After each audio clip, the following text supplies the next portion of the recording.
Hi, இன்றைக்கி என் பொண்ணு தனிஷ்காவுக்கு என்ன லஞ்ச் அண்ட் பிரேக்ஃபாஸ்ட்னு பார்க்கலாமா? மார்னிங் பிரேக்ஃபாஸ்ட்டுக்கு சப்பாத்தி, எக் பொடி மாஸ் தான்.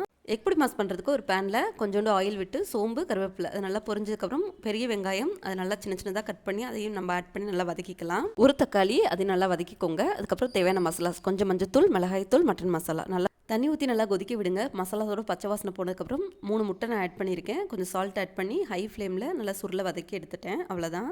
லஞ்சுக்கு நான் ரசம் சாதமும் எக் பொடி மாசும் கொடுத்துக்கலான்னு இருக்கேன். ஆல்ரெடி சுண்டல் மட்டும் ஸ்நாக்ஸ்க்கு வேக வச்சு எடுத்து வச்சுக்கிட்டேன். சப்பாத்திக்கு மட்டும் மாவு திரட்டி எடுத்து வச்சாச்சு.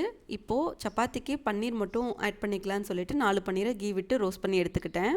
சப்பாத்தி ரெடி ஆயிடுச்சு. இப்போ சப்பாத்தியில் உள்ள ஃபில்லிங்க்கு பன்னீர் ப்ளஸ் எக் பொடி மாஸ் வச்சு நான் ரோல் பண்ணி கொடுத்துக்கிட்டேன். நீங்கள் இதுக்கு பதிலாக வெஜ்ஜீஸ் கூட ரோஸ்ட் பண்ணிவிட்டு இதில் ஃபில் பண்ணி நீங்கள் கொடுக்கலாம். நம்ம ஆப்ஷனல் தான். தனிஷ்காவும் சாப்பிட்டு ஸ்கூலுக்கு சூப்பராக ரெடி ஆகிட்டாங்க. ஹிந்தி எக்ஸாம் இருக்குமா, எப்படி பண்ண போகிறேன்னு தெரில அப்படி சொல்லிட்டு இருந்தாங்க. இந்த வீடியோ பிடிச்சிருக்குன்னா சேனலை மறக்காமல் சப்ஸ்கிரைப் பண்ணிக்கோங்க.